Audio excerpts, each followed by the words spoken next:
지금 대한민국은 겉은 멀쩡한데 대한민국의 자유민주주의는 말기암에 걸려 있습니다. 대한민국이 어느덧 가짜들이 판치는 세상이 되어버렸습니다. 부정선거는 팩트입니다. 여러분 안녕하십니까? 황교안입니다. 대한민국은 자유민주주의 공화국입니다. 누구도 이를 흔들 수 없습니다. 국민 여러분, 요즘 밤잠을 잘 이루지 못하실 것입니다. 정치인의 한 사람으로서 참으로 죄송하다는 말씀을 드립니다. 정치인 여러분, 요즘 많이 힘드실 겁니다. 그러나 자업자득입니다. 그리고 선관위의 부정선거 주동자 여러분, 그동안 남모르게 자행해왔던 선거 조작이 대통령의 특단 조치로 인해서 서버 포렌식으로 모든 것이 다 들통날까봐 전전긍긍하고 있을 것입니다. 지금 국민이 선출한 윤석열 대통령은 국회의 탄핵 의결로 직무정지 상태에 있습니다.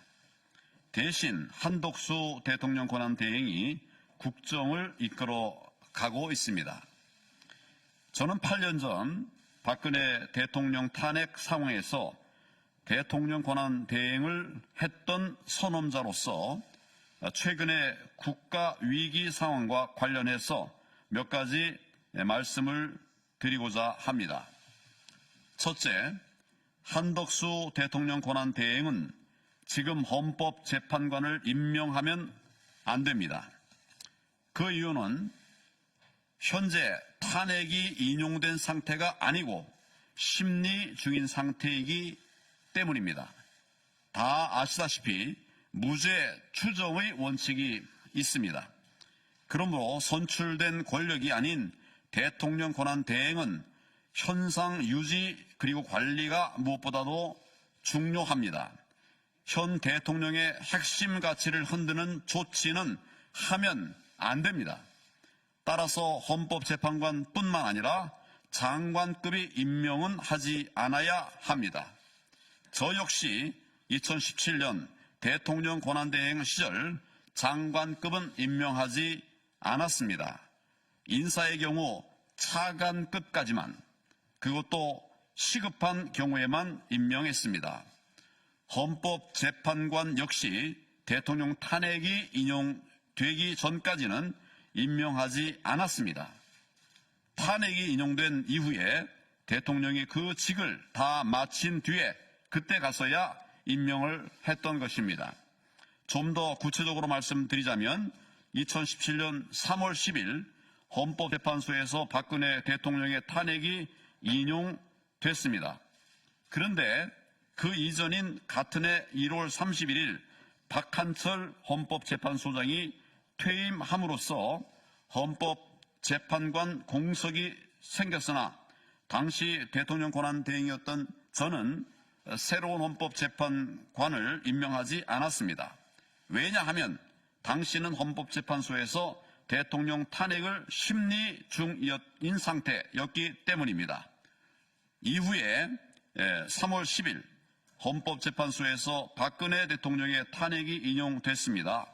그리고 나서 3월 29일 이선의 헌법재판관을 제가 임명했던 것입니다. 그러니 한덕수 대통령 권한대행께서는 탄핵이 인용되기 전까지는 헌법재판관을 임명하면 안 됩니다. 임명하지 마십시오. 다른 장관도 마찬가지입니다. 청문회를 거쳐야 하는 직급은 임명하지 않으셔야 합니다. 이는 국정의 정상적 운영을 위해서입니다.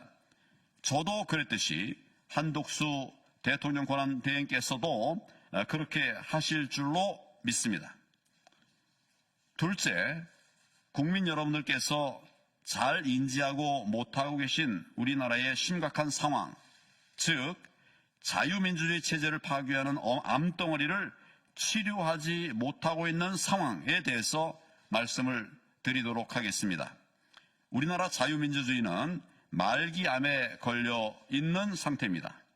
그 암덩어리가 너무 커서 비상계엄이 아니면 백약이 무효하다고 대통령이 판단할 정도입니다. 그렇다면 왜 말기암 상태인지 말씀을 드리도록 하겠습니다. 첫째, 선거를 통해 민의가 고스란히 반영되어야 하는데 전혀 그렇지 못하기 때문입니다. 민의가 정확히 반영되어서 제대로 된 투개표로 대통령이 선출되고 국회의원들이 뽑혀야 하는데 그 시스템이 전혀 작동하지 않고 있다는 점이 바로 말기암이라는 것을 말해주는 것입니다. 둘째, 소위 여러분이 말하는 극우 유튜버들이 부정선거 문제를 제기한다면 선관위는 그렇게 의심받는다는 사실 자체에 부끄러워하고 합당한 설명을 통해서 하나하나 의혹을 풀어줘야 합니다. 그러나 선관위는 오히려 의혹을 감추고 소송으로 윽박지르고 또 말도 안 되는 엉터리 답변을 내놓고 있다는 것입니다. 셋째, 사회에 이렇게 큰 암덩어리가 있으면 언론이 항암제 역할을 해서 정상 세포는 살려두고 암세포를 골라서 죽여야 하는데 전혀 그렇지 못한 것입니다. 언론은 암덩어리가 너무 크니까 이거 치료 안 되니 이제 모른 체 하자 이렇게 했을지도 모르겠습니다.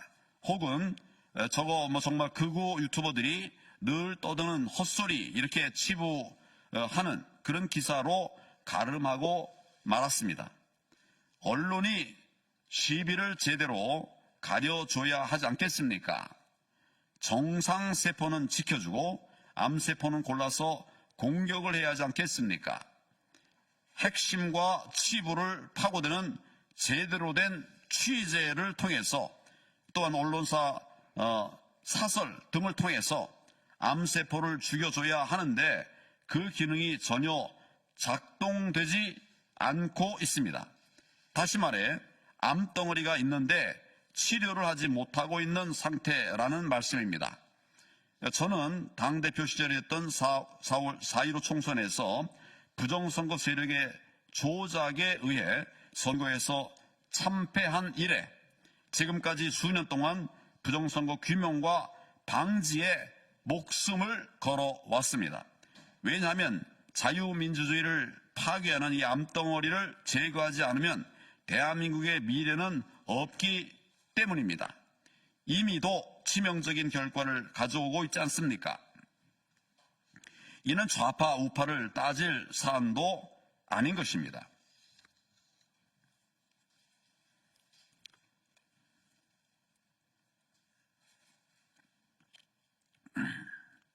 셋째, 비상계엄의 본질을 생각해야 합니다. 이것은 내란이 아닙니다. 국헌의 본체인 대통령이 무슨 내란을 저지른다는 말입니까? 어불성설입니다. 다른 나라에서도 대통령을 내란죄로 처벌한 예는 없습니다.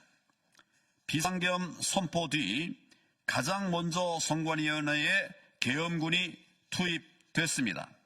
그 숫자도 297명으로서 국회에 투입된 280명보다 더 많습니다. 대통령도 그리고 김용현 전 국방장관도 부정선거 문제 때문에 극약 처방을 내린 것이라고 했으니 이 부정선거 문제가 과연 그런지 아닌지를 가리는 것이 최우선이 되어야 하지 않겠습니까? 그런데 다들 딴소리만 하고 있습니다. 즉 달을 가리키는데 손가락만 보고 있다는 것입니다. 부정선거라는 달은 안 보고 계엄군 투입만 보면서 내란이라는 프레임을 걸어 놓았습니다. 이런 프레임은 야당이 국민을 대상으로 걸어놓은 것인데 언론 역시도 이 프레임 속에 빠져 내란이라고 하면서 그 연장선상에서 탄핵을 외치고 있습니다. 한마디로 야당이 내란이라는 선동 밴드웨건에서 빵빠레를 올리는데 언론도 거기에 동승한 것입니다. 그런데 이번 비상계엄의 최종 목표는 부정선거 발본색원이었습니다. 즉 비상계엄의 본질은 선관위 압수수색을 통한 자유민주주의 체제 지키기였다는 사실입니다.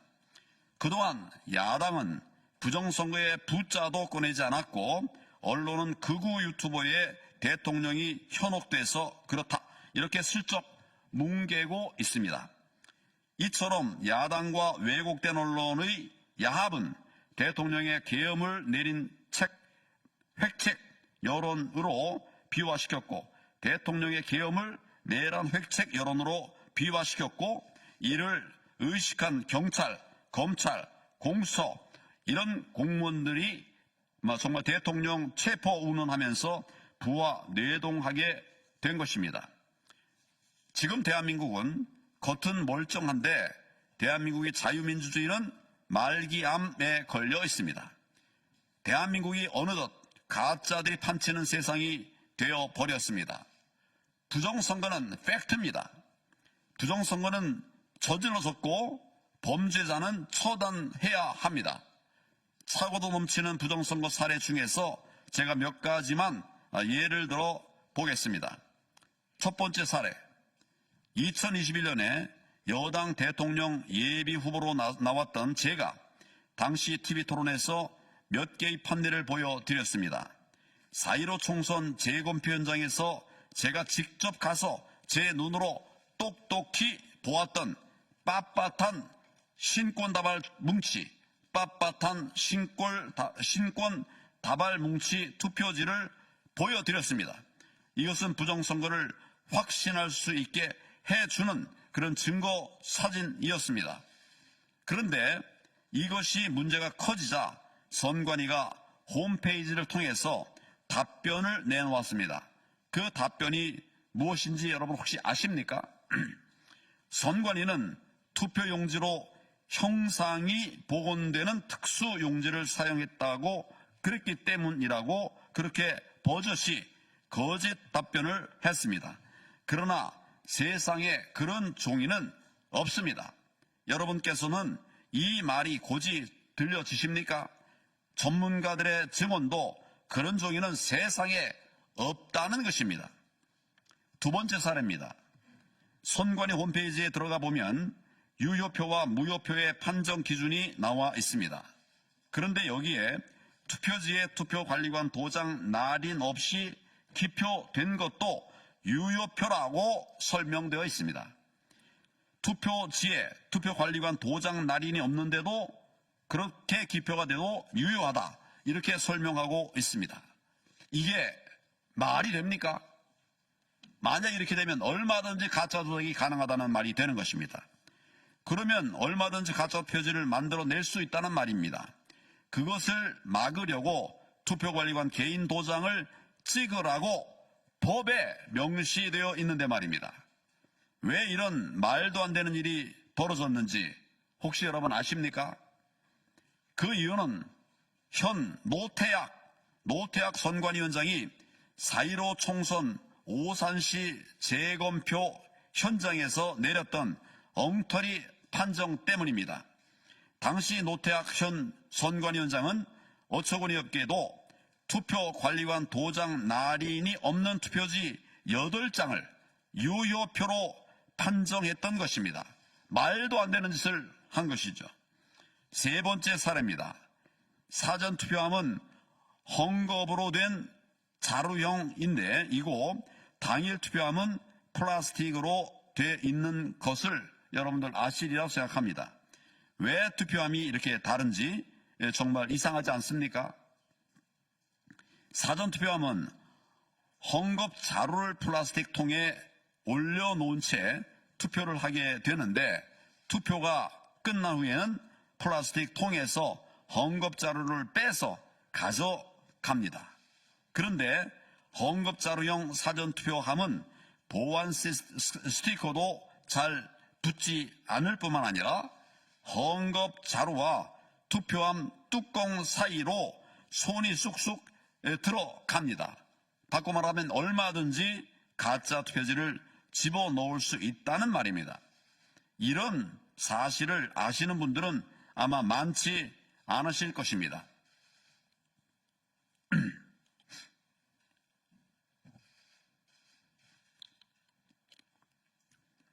또 사전투표를 누가 했는지, 몇 명이 했는지 이런 것을 확인할 수 있는 자료는 그 어디에도 없습니다. 오직 중앙선관위 서버만이 그 답을 알고 있을 뿐입니다. 그런데 선관위는 그 서버의 공개를 철저히 숨기고 있습니다.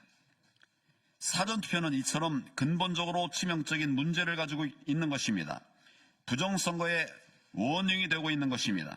그래서 제가 그토록 사전투표 하지 말고 당일 투표를 하자고 외쳤던 것입니다. 넷째, 이제 한 달 후에 시작될 미국 트럼프 대통령 2기에 대한 대비 차원에서도 부정선거의 문제는 반드시 정리되어야만 합니다. 트럼프 대통령은 후보 시절부터 줄기차게 부정선거 세력 척결을 공언해 왔습니다. 트럼프 대통령 취임 후 한미 간 신뢰의 바탕 위에 한미 동맹을 돈독히 하기 위해서라도 우리나라의 부정선거 세력을 척결하는 것이 필수적입니다.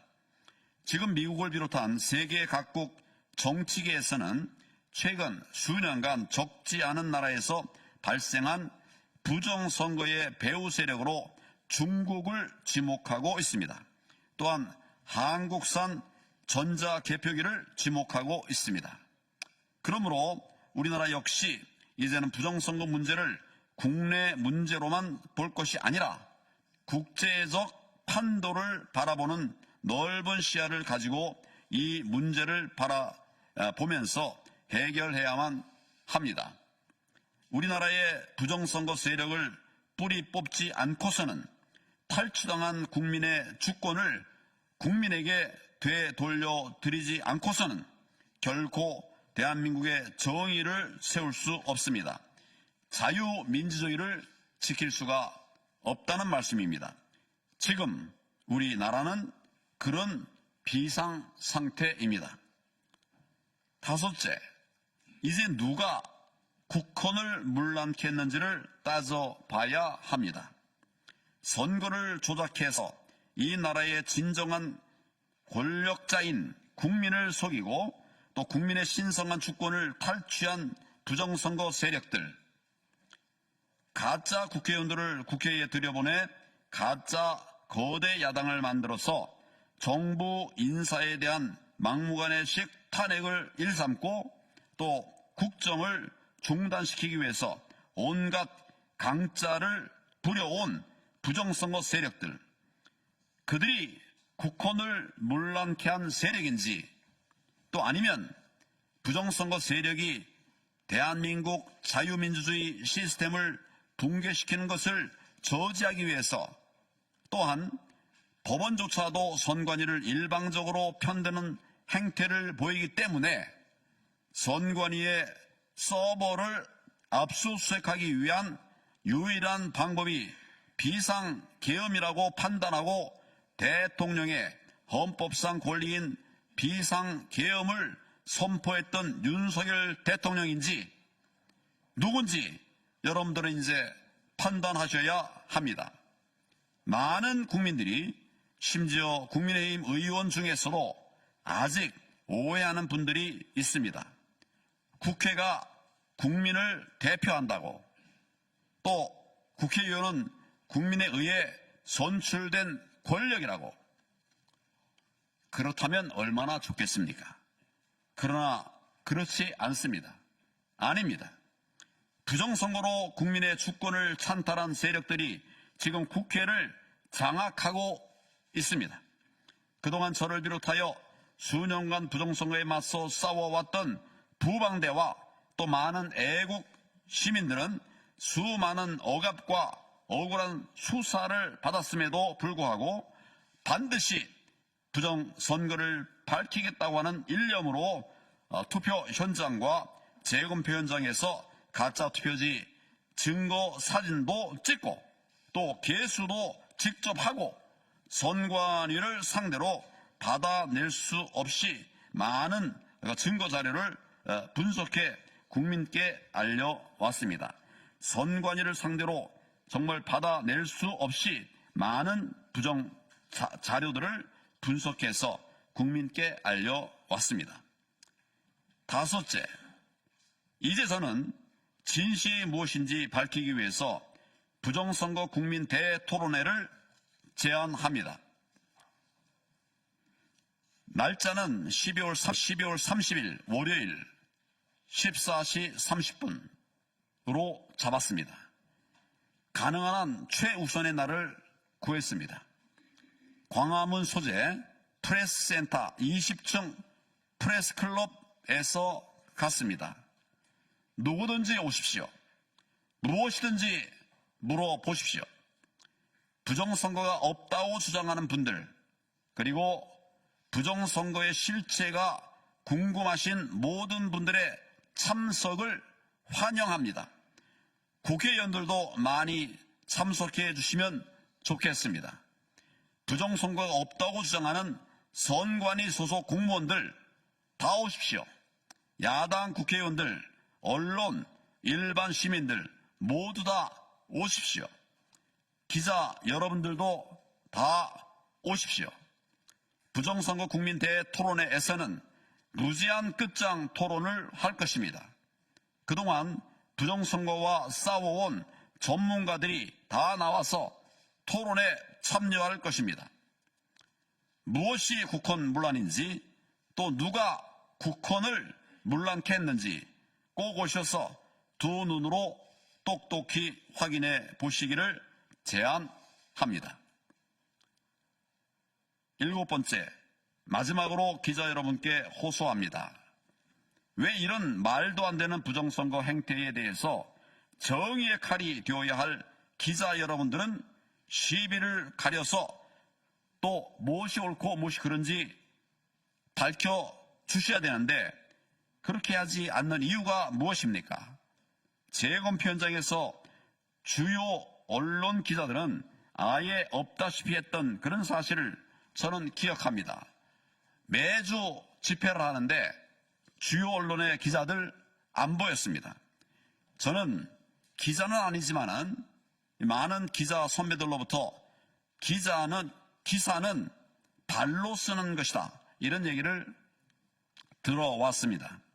직접 현장을 찾아서 발로 뛰면서 취재하라는 말씀이라고 생각합니다. 그런데 왜 여러분들은 현장을 취재하지 않고 선관위의 해명만 이것을 옮겨 쓰고 있다는 말입니까? 용감한 기자들, 사명감에 불타는 기자들의 정론 직피를 기다리고 있습니다. 이 기다림의 시간이 길지 않기를 바랍니다. 거짓이 진실을 이길 것입니다. 정의가 하늘을 울릴 것입니다. 감사합니다. 수고했습니다.